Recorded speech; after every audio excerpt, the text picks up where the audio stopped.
Yes, welcome once again to this wonderful program on behalf of the God's Embassy, or I say Embassy of God in Kiev, Ukraine. And you know, if you've been watching the few programs we've already released, you will see during the interview that Pastor Sunday was able to tell you about his background, how, where he came from a little village called Idomina. I have heard of the name in a book, but I haven't, actually seen the village. Even on the map of Nigeria, It's not there. you hardly see the village. But we thank God from that humble background. He went through a lot of ups and downs, and finally, somehow, God opened the door for him to come to Russia. In reality, he had two options, or three options, either to go to the UK or go to America or Russia. But thank God for the counsel of a man of God from the Deeper Christian Life Ministries who told him that if you go to the West, the temptations are so heavy, but he would prefer you choose Russia. And he chose Russia because God orders the footsteps of the righteous ones. So I want to just, encourage you to stand by, because we're now going to go into his experiences when he finally arrived in Russia. What happened? Did he get involved in a church? Or did he go underground? Or did he, got backsliding like some people would have done? So you know what? Just sit back and enjoy. God bless you as you continue to watch. Welcome to the program again, sir. Thank you, sir. Thank you, Pastor Yemi. Thank you for this time that you have given out to be able to talk to me. Now, you've finally got a scholarship. You headed straight for Russia. And arriving in Russia, we know that Russia has its own Orthodox Church. And when we say Orthodox Church in Russia, it's much more like the Church of England in England. But then the Church of England, even though it works with the politicians to make things go okay in the nation, but they don't monopolize spiritual power like what happens here. Yeah. So what can you tell us about the Orthodox Church, sir? Well, the Orthodox Church, when I came here first, the Orthodox Church was inactive. The communist people put out all kind of church or religion because they didn't believe there was God. So there was Orthodox Church. There were Orthodox churches, but they were being used as museum of art. So all those drawings and the icons and of Jesus and the disciples, they were bringing people to the church as tourists. So the tourists would come and see church, what church used to look like, and it was their prophecy that at the end of the century, last century, at the end of before the year 2000, that there will be no believers left in their country and in the world, because religion was old-fashioned, and that science is going to disprove religion. That is crazy to believe in God into 21st century.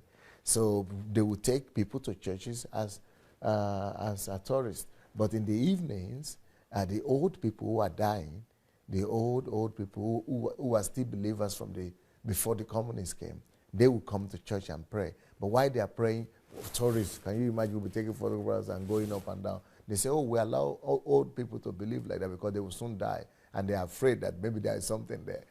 So they were ridiculing the church, mocking Christ. But today, communism is no more, and Christ and his church is advancing with great power. So the persecution that the Protestant churches that you read about, Tortured for Christ and everybody, that they went through, the same Orthodox people went through the same persecutions. They were destroying their temples, their church buildings. They were imprisoning their priests, even though some of those priests were not even born again. But for daring to be a believer, you are confronting, and it's the Communist Party and the system. So when I came, that kind of situation totally shocked me. I came from a very deeply religious country, Nigeria. So to see that on a Sunday, what people were doing was to go out to the street and play with their dogs, and go strolling with their dogs, and go out and go walking and strolling in the park. That because it was a holiday, a weekend, but nothing reminds you of religion or of God whatsoever. That was such a big shock. I don't know if you can imagine. In England, we could say, okay, people are backsliding and the churches are not active. But imagine a situation when nobody goes to church. And I don't know. You can imagine what this is. It's a whole country where no churches are, And a few that are like in a city as large as Moscow, maybe they will have just a few churches, but they are like museums, buildings. So people are just going there to see the artworks. So, I mean, it's unbelievable to come into a country and nobody is going to church on a Sunday. So when I saw that kind of situation, I quickly gathered together students who came with me from Nigeria. We were lodged in the hotel in Moscow. So some of them were Muslims, some of them were not Christians, some of them were nominal Christians. But I quickly came to them and I said, hey, I'm a believer, and this is Sunday. Let's get together. So we got together with some believers, and I started right there. I was only 6 months in the Lord, 6 months as a believer. But we started praying with foreigners. So that was how my underground Christian life began in Russia. Wow. You know, it's kind of strange what you said before, that the communists believe that after the end of the last century, there will be no more believers in Russia. But now communism is gone, and Christ is still there. The same thing is happening in England, in Western Europe now, where the politicians believe that, well, if we manage to, you know, sideline these people, ridicule their religion, make them look useless, it will die away. Yes. And then we have the whole people to ourselves. The Western people, the humanists are just repeating the same communist patterns. But the communists failed, and God is alive. The same thing will happen in the Western Europe. They will be gone, and we will still be here. Wow. Then you arrived here, you started that little prayer fellowship and things. So what happened after that? Well, we know that the Berlin Wall came down, but prior to that... Well, before then, I had a lot of challenges because, for example, in Russia, when you study in the university, you needed to have a Russian partner or a roommate stay with you in your room.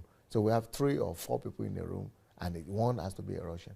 So they were telling us that it's just for us to master the language, that we need to practice the language, and to, practice it, you need a Russian-speaking person living with you. But we didn't know. I later on found out on my own that they were actually there to write reports, protocols to the KGB about what each and every student were doing. Wow. So in my own case, even though I was not praying and doing religious observations publicly, but I had the picture of Jesus on my wall, and the guy had written a report to the Communist Party that this guy is religious, and he's put the picture of Jesus in his room. So one day, even though I would go and pray in the toilet under the blanket to hide it, but they came, and they were banging on my door one day. Bah, bah, bah, bah, bah, bah. I was sleeping in the afternoon, and I was saying, hey, what's happening? It's like they were going to knock down the door. So when I opened the door, it was the head of the Youth Communist Party, and my school teacher, my class teacher. It was a language school, and then the dean, all of them, all the authority and the leadership of the university. Just because of me, because of one picture on my wall, they all came, and they started saying, "What is that?" I said, "What this? This is not a what. This is a who.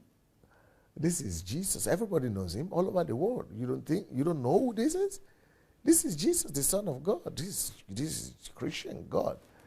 Well, they said, "What is that?" I said, "It's not what is Jesus." They said, "Well, we are not religious, and you have come to a country where religion is not tolerated." The Article 35, and they started quoting it for me, that the consequences, you could be sent to Siberia or sent back to Nigeria or in prison. But because this, by just hanging that picture there, that is regarded as religious propaganda.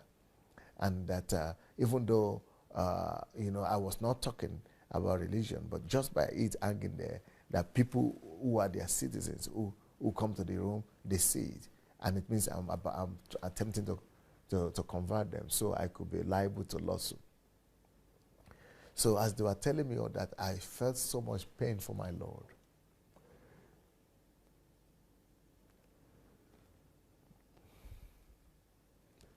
I felt so helpless, and I said, "My God, these people are stronger than me, and they are forcing me to deny you and to remove you from the walls of this building that you have created." I felt so bad for God.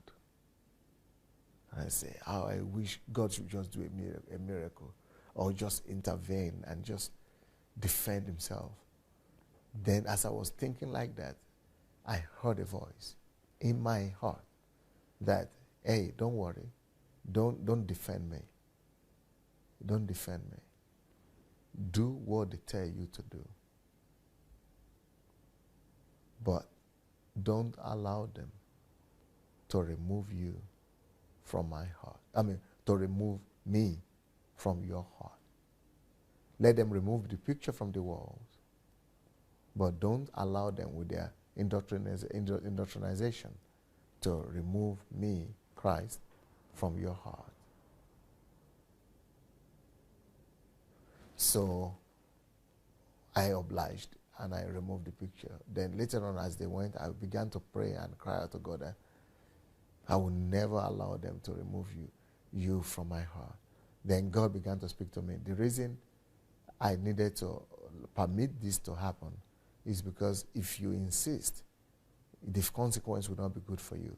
And it will affect the purpose for which I brought you here. If you begin to fight with them, they are going to remove you from the school, send you to prison, or send you back to Africa. And I have a purpose for you here. So don't worry, you still also need to learn from them. So just keep your faith inside. Keep your personal relationship with me. You just obey them. You are a student here. They are your leaders. Just obey. Learn everything and learn as much as possible. You will need it to fulfill your calling. Wow. Wow, this is serious. My, oh my. I really thank God for your life, because being able to hear from God at that particular time was I was very, only very crucial. 19 and 6 months in the Lord, but God just came clear for me. Wonderful. So, so from then on, So what from now then happened? on, I had to hide my faith. I had to find a way of praying and hiding so that nobody would see me. Now, of course, at this time, I started seeing old believers who came to the country as believers, but they had denied their faith at this time. They had said, you know, when we get back to Africa, or when we get back to Europe, or when we get back to Latin America or Asia, that we will continue to believe, but here it's not possible. So people started smoking, drinking, going about with European girls and all that. And even people I came with who were Christians with me, who were praying with me, they couldn't stand it. But still, God helped me, and I met some believers who were underground like me, praying. They were senior students. Then there were 3 or 4 of them, 2 of them from Nigeria, 2 of them from Kenya, 1 from Congo or Ghana. So that was how we started hiding underground, and that's how we were able to sustain ourselves. Then later on, I became the leader of that fellowship. So what percentage of Christians from outside Russia would you say when they finally got into Russia backslided? What percentage roughly are we looking at? It's 98. Almost nobody who could withstand it. The pressure every day. I mean, when I go to classes, when the professor got to know that I was a believer, she was so furious, and she said, "You are a disgrace to my class, and that, you know, I'm going to do something about this, and that it's even a greater shame to me that you are the best. I was the best student of our class. You are my best student, and then you believe in God." So they started bringing professors of physics, mathematics, to, you know, prove to us why there was no God and all. You know, they're working on brainwashing you. One of the subjects you needed to pass before you could even get your promotion from class to class every year, you are made and subjected to study scientific atheism. And you needed to pass it. If you don't pass it, no matter what you pass, science or your degree, your profession specialty, you are not moving forward. So you needed to study scientific atheism. You needed to study Marxist and Lenin philosophy. You needed to study, you know, all kind of rubbish that the life and the activities of the Communist Party.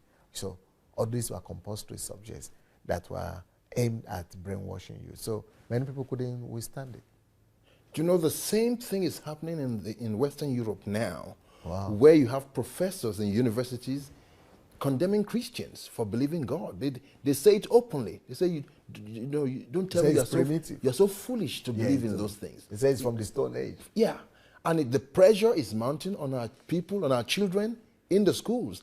And, like in your case, you had to learn about Lenin and all those bits. Now, the real religion that they are forcing is evolution. Yeah. Evolution, they're pushing it through the system, even in the media. When you watch like the BBC, they will bring somebody to come defend evolution, but there's no one to counter it. Evolution is what was called here scientific atheism. So that is evolution. So we studied it. So that's what I studied. I could do, I passed that subject very well. I could discuss on it up to now. And you needed to pass it. So that was another crisis that I went through, because I needed to pass and give this exam and prove scientifically and through evolution that there was no God. So I was at a dilemma. I was saying, God, there is no way I could do this. And God spoke to me again and said, because there were guys who were being sent out of the school because they would not give that exam. They were believers, and they were even not strong believers, just nominal. So they were sending them back to their countries because they would not give that exam. So I said, what should I do, Lord? Then the Spirit of God spoke to me very clearly and said, the things they give you to study, that there is no God, atheism, evolution, because it's a compulsory subject, just swallow the information they give you, but don't digest it. And when exams come, reproduce it for them. Just give it back to them. It doesn't go to your system. Tell them what they want to hear. That was the wisdom God used, and that was how we scaled to. It's like a computer. Yes. Junk in, junk out. Yes. Don't digest it. Wonderful.